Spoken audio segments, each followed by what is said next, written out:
창세기 37장 1절에서 11절. 야곱이 가나안 땅, 곧 그의 아버지가 거류하던 땅에 거주하였으니 야곱의 족보는 이러하니라. 요셉이 17세의 소년으로서 그의 형들과 함께 양을 칠 때에 그의 아버지의 아내들 비라와 실바의 아들들과 더불어 함께 있었더니 그가 그들의 잘못을 아버지에게 말하더라. 요셉은 노년에 얻은 아들이므로 이스라엘이 여러 아들들보다 그를 더 사랑하므로 그를 위하여 채색 옷을 지었더니 그의 형들이 아버지가 형들보다 그를 더 사랑함을 보고 그를 미워하여 그에게 편안하게 말할 수 없었더라. 요셉이 꿈을 꾸고 자기 형들에게 말하매 그들이 그를 더욱 미워하였더라. 요셉이 그들에게 이르되 청하건대 내가 꾼 꿈을 들으시오. 우리가 밭에서 곡식단을 묶더니 내 단은 일어서고 당신들의 단은 내 단을 둘러서서 절하더이다. 그의 형들이 그에게 이르되 내가 참으로 우리의 왕이 되겠느냐? 참으로 우리를 다스리게 되겠느냐 하고 그의 꿈과 그의 말로 말미암아 그를 더욱 미워하더니 요셉이 다시 꿈을 꾸고 그의 형들에게 말하여 이르되 내가 또 꿈을 꾼즉 해와 달과 11별이 내게 절하더이다 하니라. 그가 그의 꿈을 아버지와 형들에게 말하매 아버지가 그를 꾸짖고 그에게 이르되 내가 꾼 꿈이 무엇이냐?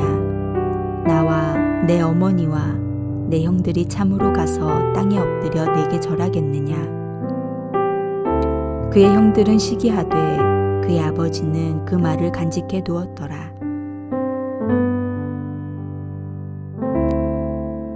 우리는 그동안 아브라함과 이삭과 야곱에 대한 생애를 뒤돌아보았습니다.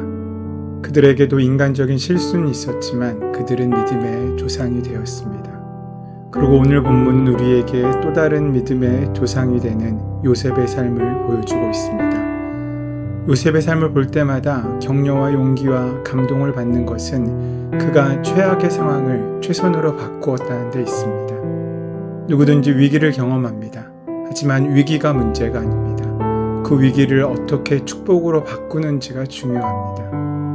하나님께서 약속하신 대로 야곱은 가나안으로 돌아와 정착했으며 12명이나 되는 아들들을 얻었습니다. 그야말로 완벽한 해피엔딩입니다. 하지만 이 이야기는 온 세상이 복되게 되는 날에야 끝날 수 있습니다. 이야기를 이어받은 중심인물은 11번째 아들 요셉입니다. 요셉의 인생은 억울함의 연속이었습니다. 하지만 그는 환경이나 다른 사람을 탓하지 않습니다. 요셉을 보면 그렇게 억울하고 어려운데도 하나님을 탓하지 않습니다. 그리고 자신을 힘들게 했던 사람들을 원망하지도 않습니다.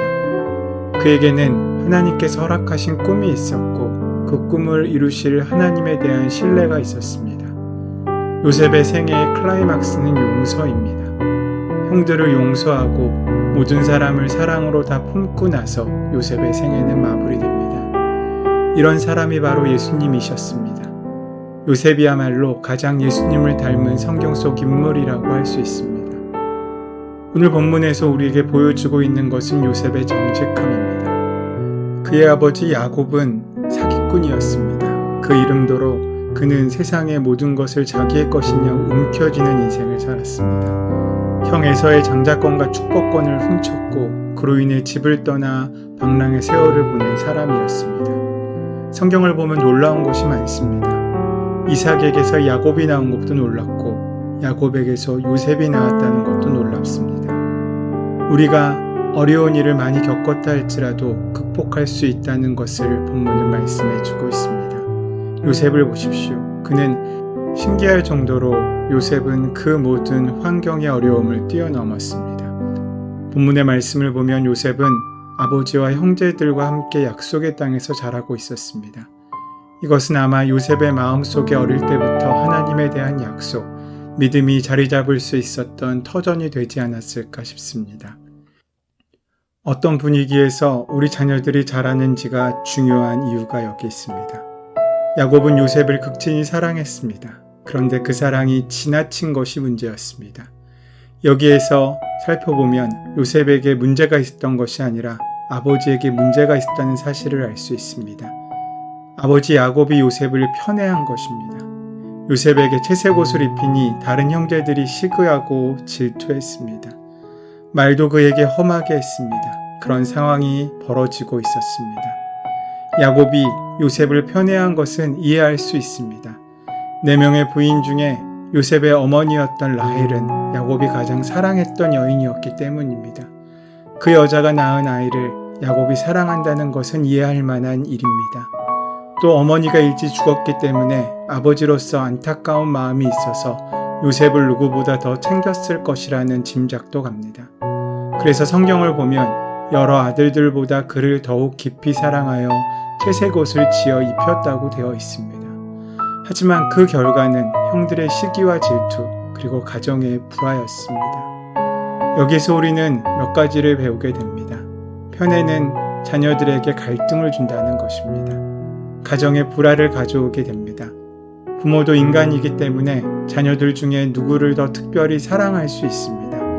그러나 오늘 본문을 통해서 부모들이 배워야 할 것은 그럼에도 불구하고 편애해서는 안 된다는 것입니다. 똑같이 나눠주어야 합니다. 요셉에겐 다른 형제들이 있었지만 배다른 형제들이었습니다. 의붓 어머니가 셋이나 더 있었습니다. 형들의 불편함은 철없는 동생을 향한 단순한 질투가 아니라 무시당한 질서에 대한 분노였습니다. 그가 입은 채색 옷은 집에서 가장 존귀한 자가 누구인지를 노골적으로 드러내고 있었기 때문입니다. 그러던 중 요셉이 이야기한 꿈 이야기는 형들을 폭발하게 만듭니다. 요셉의 꿈 이야기가 도화선이 됩니다. 어느 날 요셉은 꿈을 꾼 후 형들에게 말합니다. 청컨대 나의 꿈 이야기를 들으십시오. 우리가 밭에서 곡식을 먹더니 4단이 일어서고 당신들의 단은 4단을 둘러서서 절하더이다. 형들이 대답합니다. 내가 참으로 우리의 왕이 되겠느냐? 참으로 우리를 다스리게 되겠느냐? 그런데 며칠 후 요셉이 또 꿈의 얘기를 합니다. 형들은 이 일로 요셉을 더욱 미워하게 되었습니다. 해와 달과 11별이 내게 절하더이다. 형들이 듣자 하니 너무 괘씸하단 말입니다. 아마도 이때부터 형들의 마음속에는 요셉을 손봐야겠다는 생각이 들었던 것 같습니다. 이러한 복합적인 이유가 작용하여서 도단에서 야곱의 가정에 최대의 비극이 발생합니다. 요셉에게 있어 지금의 현실은 그가 꾸었던 꿈과는 멀어지고 있는 상황이었습니다. 야곱에게는 믿음이 가는 자식이 없었습니다. 그런데 요셉만은 믿음직했습니다. 또한 사랑했던 라헬이 낳은 아들이었기 때문에 야곱의 마음은 점점 더 요셉에게로 향했습니다. 그때 야곱은 요셉의 꿈 이야기를 듣게 됩니다. 형들은 요셉의 꿈을 시기했지만 아버지 야곱은 그 말을 마음에 두게 되었던 것입니다. 할아버지, 아버지로부터 내려온 하나님의 약속이 요셉에게로 이어질지 모른다고 생각했던 것 같습니다. 그래서 더욱 그에게 기대하기 시작했습니다. 야곱의 이 기대를 넘어 요셉에 대한 강한 집착으로 바뀌었습니다. 야곱의 다른 형들도 이것을 눈치챘는데 그만큼 형제 간의 사이도 멀어지게 되었습니다. 그리고 요셉의 형들은 아버지가 집착하는 요셉을 시기하기에 이릅니다. 그들의 시기는 날이 갈수록 더해만 갔고 형제 간의 갈등의 골은 더욱더 깊어지기만 했습니다. 이 꿈의 핵심은 요셉이라는 사람이 아니라 하나님의 뜻이 이루어지는 하나님의 이야기인데 그 진실이 드러나려면 긴 세월이 흘러야 했습니다. 계시로서의 성경이 완성되기 전까지는 하나님께서 꿈을 계시한 수단으로 삼으셨습니다. 그 꿈은 꿈꾸는 자의 마음에 자리 잡으면서 하나님 나라는 이 땅에 다가오십니다. 오늘 우리에게 그 꿈은 성경에 기록되어 있는 성령께서 깨닫게 하시는 하나님 나라의 복음입니다. 예수 그리스도께서 선포하신 그 꿈을 품은 사람, 그분을 믿고 따르며 구원을 꿈꾸고 자유와 진리와 생명과 평화와 사랑과 공의를 꿈꾸는 사람이 바로 오늘 본문의 요셉입니다. 창세기의 흐름에서 요셉의 이야기의 핵심은 출세가 아니라 세상을 복되게 하는 것입니다. 돈이 없고 권력이 없어도 세상을 복되게 할 수 있다고 말하는 사람을 세상은 좋아하지 않습니다. 하지만 하나님께서는 오늘 우리에게 그 꿈을 꾸게 하시고 그 꿈을 이루시게 하시기 위하여 우리를 부르십니다. 오늘 그렇게 우리를 부르시는 하나님의 음성에 그 초대에 함께 하셔서 하나님 나라를 우리의 삶에 만드시는 저와 여러분 되시기를 소원하고 축원합니다. 우리를 꿈꾸게 하신 하나님 나라의 꿈을 두려워하지 않고 우리를 통하여 이루실 그 꿈을 이루어갈 수 있도록 믿음과 은혜를 허락하여 주시옵소서. 우리 주 예수 그리스도의 이름으로 기도드립니다. 아멘. 이제 다 함께 주신 말씀을 가슴에 심고 묵상하며 이 말씀이 우리 삶 가운데 온전히 실현될 수 있도록 또 이 꿈을 방해한 우리의 여러 문제들이 주님께 온전히 맡겨질 수 있도록 함께 기도하는 시간 갖도록 하겠습니다. 함께 기도합니다.